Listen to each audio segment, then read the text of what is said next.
Ladies and gentlemen, my name is Total Biscuit from the WoW podcast, Blue Please on CynicalBrit.com. We're concluding our very extensive Warlock guide today with special guest Optec. This fourth part is going to be talking about the concept of the new Soulshard system, how it works, the mechanics surrounding it, how to get your Soulshards back, and we're also going to be looking at the Soulburn mechanic, which is what uses those Soulshards, as well as the three new abilities you get at 81, 83, and 85. So why don't we start off by you explaining just how the Soulshard system now works. Well, as you've correctly said, you now have Soulshards and you have Soulburn as the ability. Previously, Soulshards used to be used to cast certain spells, and they were consumable, but now they are a part of your health and mana bar.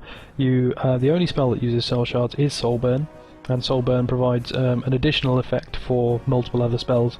So we set up our bars here where we've got all those spells in a line. We're also Spectre Affliction. Affliction adds one more effect into this.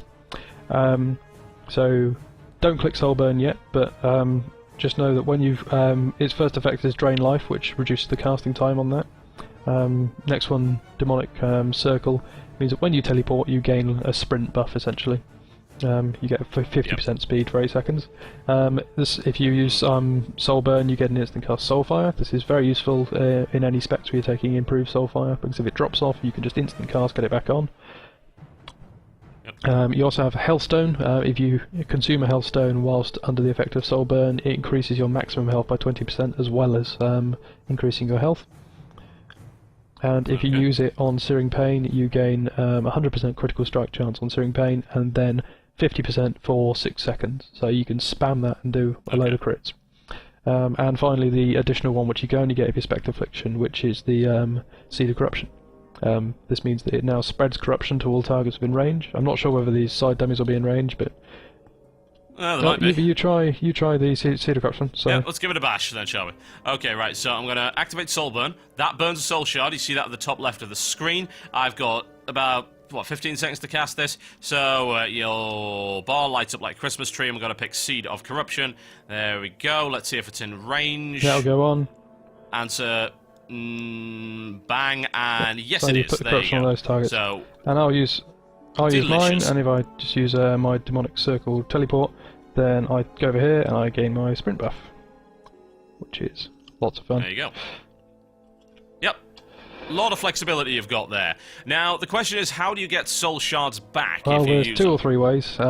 You can still do the traditional way, which is to drain soul the target, and if the target dies whilst drain soul's on, then you restore all 3 soul shards. The other thing is, if you're out of combat, you can use Soul Harvest, which looks like Evocate, and it restores a lot of health and also your soul shards. So this is out of combat, get all my health back spell. And the other way is if you are Destruction Spect and you have Shadowburn, and you cast Shadowburn on a low health target and it kills it, then you also regain 3 soul shards. Okay. Right. Now we've got 3 new abilities that we need to deal with in Cataclysm. Yep, the one you get at level 81 is Fell Flame. This is the sort of the instant cast nuke. It refreshes Immolate, well, adds 6 seconds to the duration of Immolate and 6 seconds to the duration of Unstable Affliction. Yeah. Now, it doesn't do that infinitely, does it? It restores the duration up to the maximum duration of that dot. Okay. The next one is Dark Intent, which we've been using, is the 3% haste buff on another person, and both you and the person gain 3% haste, and if the other person has a dot which crits or a hot which crits, you gain 3%. And that stacks up to 3%, 3 times, so 9%. You gain 9% to your damage over time spells, as well as 9% to your heal over time spells. And finally, the last spell we have is Demon Soul. It's a 2-minute cooldown DPS increase essentially. It depends on the pet you've got summoned. Essentially, for all intents and purposes, this increases your damage in some respect, unless you're using the Voidwalker. So you see, we got the Imp, which the Destruction pet increases its crit chance. It's pretty poor for the Imp, to be honest. Crit chance by 60%, and then it reduces by 20%. It expires after 3 casts. It's useful, but not that useful. Succubus, this is a sort of probably PvP pet. It increases your Shadowbolt damage. Fell Hunter increases your periodic shadow damage, and Felguard increased your spell haste, as well as both your shadow and fire damage. And finally, the Voidwalker has an interesting one, which means that if you use this this effect, you transfer all your threat to the Voidwalker for 15 seconds.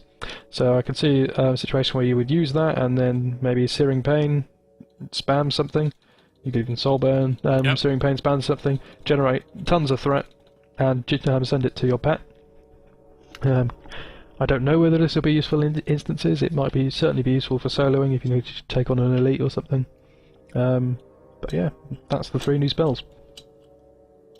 Excellent. Right, folks, you now know how to play a Warlock. Well, maybe not, but that's the point of guides. They're not supposed to give you all the information you need. They're supposed to be a learning aid, which is exactly what this is. Hopefully you'll find this useful, regardless of whether or not you're a Warlock now or intending to be one in the future. Thanks a lot, Optec, for coming on. I know it's been quite the ordeal getting all of this recorded. Thanks for having me. No problem at all. Go check out his channel, folks. Click the link at the top of the screen or in the description underneath this video for more Warlocky goodness. My name's been Total Biscuit, and to preempt the question, yes, I do intend to have one of these guides for every class. I am looking for experts on the various different classes. I will take suggestions in the comments thread below. I'm looking for people that are recognized by the community. Either they already have YouTube, or maybe they run a blog or a forum, a fan site, or anything like that. So if you do have any suggestions for the other classes, we've done Mage, we've done Warlock, we're looking for the rest, then please by all means leave them in a comment below. Thank you very much, guys, and I will see you next time.